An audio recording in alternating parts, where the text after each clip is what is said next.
ఫసల్ బీమా అడ్రస్ లేదు,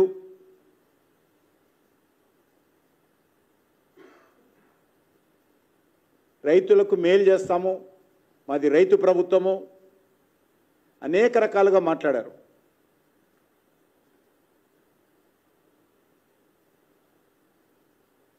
ఈ రోజు వరకు కూడా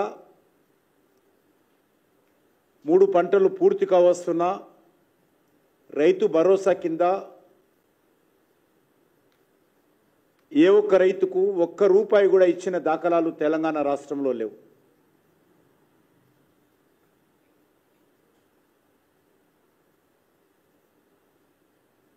ఇదే వరంగల్ డిక్లరేషన్లో మరి అనేక రకాల హామీలు ఇచ్చారు. కాంగ్రెస్ కోట్లేస్తే మార్పు వస్తుంది, కాంగ్రెస్ పార్టీ అధికారంలోకి వస్తే ప్రజాపాలన వస్తుంది, ప్రజాపాలన వస్తే రైతుల జీవితాలలో మారుతాయి, తెలంగాణ బ్రతుకులు వెలుగవుతాయి అనే విధంగా అనేక రకాల మాటలు చెప్పి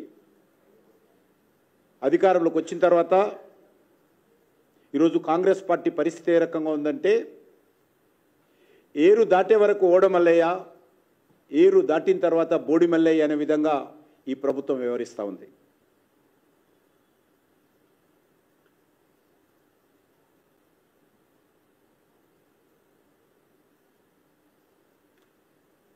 అంతేకాకుండా ఈ ప్రభుత్వము వరి ధాన్యంతో పాటు సుమారు 10 రకాల పంటలకు 500 బోనస్ ఇస్తామని చెప్పారు. కేంద్ర ప్రభుత్వం ఇచ్చేటువంటి ఎంఎస్పి కనీస మద్దతు ధర మినిమం సపోర్ట్ ప్రైస్కు అదనంగా రాష్ట్ర ప్రభుత్వం తరఫున మరి ప్రతి పంటకు 500 రూపాయల బోనస్ ఇస్తామని చెప్పినటువంటి ప్రభుత్వము మరి కనీసము ధాన్యాన్ని కూడా ఇవ్వలేనటువంటి పరిస్థితుల్లో ఉన్నది. ఆ యొక్క పథకాన్ని కూడా ధాన్యం విషయంలో నీరుగార్చి ధాన్యం కాదు సన్న రకం ధాన్యాలకే ఇస్తామని చెప్పారు. ఆ సన్న రకాల ధాన్యం కూడా 500 బోనస్ ఇవ్వకుండా సన్నాయి నొక్కులు నొక్కుతూ ఈ ప్రభుత్వము రైతులను నట్టేట ముంచేటువంటి ప్రయత్నం చేస్తూ ఉన్నారు. నేను అడుగుతా ఉన్నాను, పత్తి సీజన్ జరుగుతూ ఉంది, ఎందుకు ఈరోజు పత్తికి మీరు ఇస్తామన్నటువంటి 500 బోనస్ ఇవ్వడం లేదో రేవంత్ రెడ్డి, రాహుల్ గాంధీ చెప్పాలి. మొక్కజొన్న మీద, కందుల మీద, సోయాబీన్ మీద, మిర్చి, పసుపు, ఎర్రజొన్న, చెరుకు, జొన్నలు ఈ రకంగా 10 పంటల మీద 500 బోనస్ ఇస్తామని హామీ ఇచ్చి ఎన్నికల ప్రణాళికలో ఈరోజు అదొక ధాన్యాన్ని కాదు సన్నధాన్యమే అని చెప్పి ఆ రకంగా అనేక విషయాలలో ఈ ప్రభుత్వం మోసం చేసేటువంటి ప్రయత్నం చేస్తూ ఉంది. అంతేకాకుండా రైతులు ఎక్కడైనా ఆందోళన చేస్తే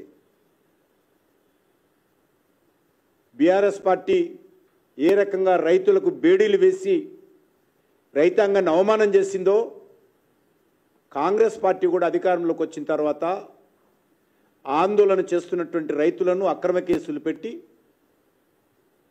రైతుల చేతులకు సంకెళ్ళు వేస్తున్నటువంటి పరిస్థితి, రైతులను అవమానం చేస్తున్నటువంటి పరిస్థితి తెలంగాణ రాష్ట్రంలో కనిపిస్తూ ఉంది. అన్నదాతల చేతులకు అరదండాలు వేస్తున్నటువంటి పరిస్థితి, రైతులకు ఆశ చూపి ఈరోజు వెన్నుపోటు పొడుస్తున్నటువంటి పరిస్థితి తెలంగాణలో కనిపిస్తూ ఉంది. రైతు భరోసా పేరు మీద ప్రతి ఎకరానికి 15,000 రూపాయలు ప్రతి ఏడాదికి ఇస్తామని చెప్పారు. సంవత్సరం పూర్తిగా వస్తుంది. కౌలు రైతులకు ప్రతి ఎకరానికి 15,000 ఇస్తామన్నారు. ప్రతి రైతు కూలీకి 12,000 ఇస్తామన్నారు. అన్ని పంటలకు మెరుగైనటువంటి పద్ధతిలో సహకారం అందిస్తామన్నారు. మరి ఏ ఒక్కటి కూడా ఈ రాష్ట్రంలో అమలు జరుగుతున్నటువంటి పరిస్థితి లేదు. మరొక దిక్కు చూస్తే కేంద్ర ప్రభుత్వం ఈ యొక్క తెలంగాణ రాష్ట్రంలో అన్ని రకాలుగా కేంద్ర ప్రభుత్వం రైతాంగానికి అడ్డాగా ఉంది. పంటల బీమా పథకము కేంద్ర ప్రభుత్వం అమలు చేస్తున్నప్పటికీ కూడా గతంలో బీఆర్ఎస్ పార్టీ ఏ రకంగానైతే పంటల బీమా పథకాన్ని తెలంగాణలో నీరు గార్చిందో, కాంగ్రెస్ పార్టీ అధికారంలోకి వచ్చినటువంటి ఈ యొక్క 13 నెలలుగా తెలంగాణలో కాంగ్రెస్ పార్టీ కూడా నీరు గార్చేటువంటి ప్రయత్నం చేస్తూ ఉంది.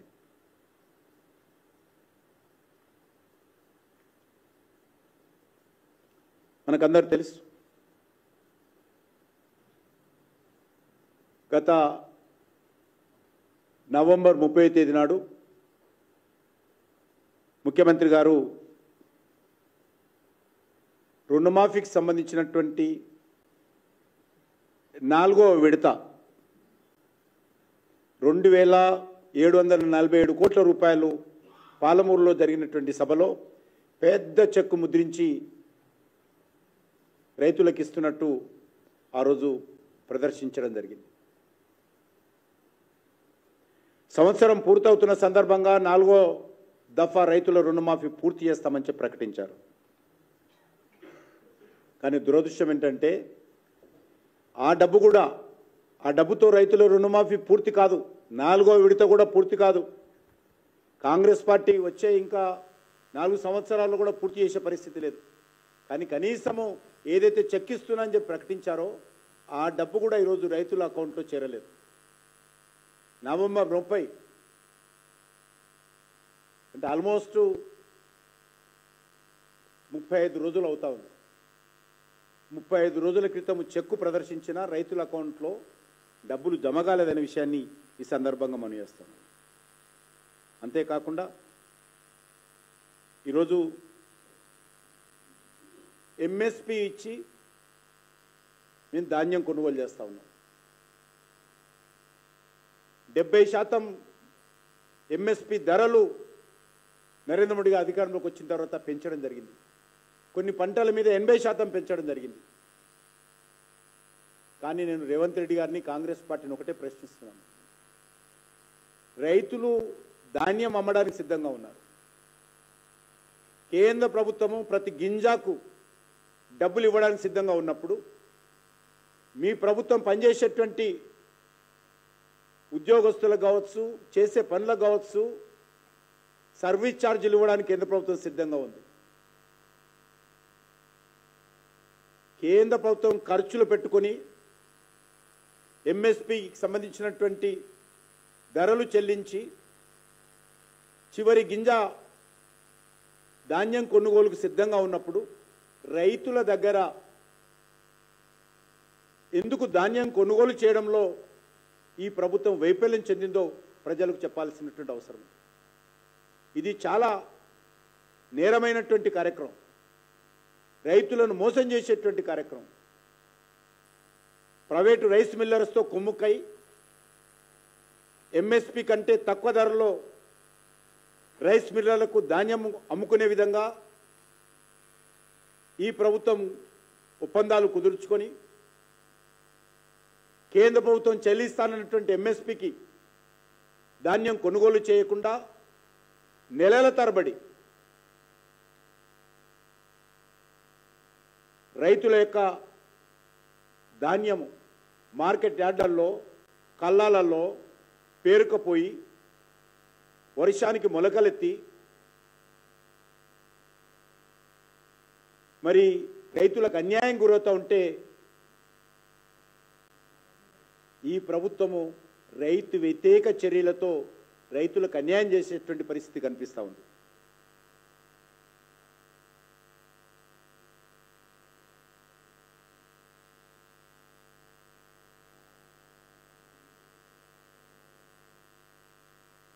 ధాన్యం కొనుగోలు మీద కాంగ్రెస్ పార్టీ హయాంలో 3,500 కోట్ల రూపాయలు సంవత్సరానికి ఖర్చు పెడితే ఈరోజు కేంద్ర ప్రభుత్వము ఒక ధాన్యం మీదనే 26,000 కోట్ల రూపాయలు ఖర్చు పెడతా ఉంది ధాన్యం కొనుగోలు చేయడానికి. మరి వీళ్ళకి ఎందుకు బాధ అని అడుగుతా ఉన్నా. ఎందుకు ఈరోజు ధాన్యం కొనుగోలు చేయడంలో రైతులకు అన్యాయం చేస్తుందో ఈ ప్రభుత్వం చెప్పాల్సినటువంటి అవసరం ఉంది. అంటే ఈ ప్రభుత్వానికి ప్రభుత్వ యంత్రాంగం మీద అజమాయిషి లేదా, లేకపోతే రైతాంగం అంటే నిర్లక్ష్యమా,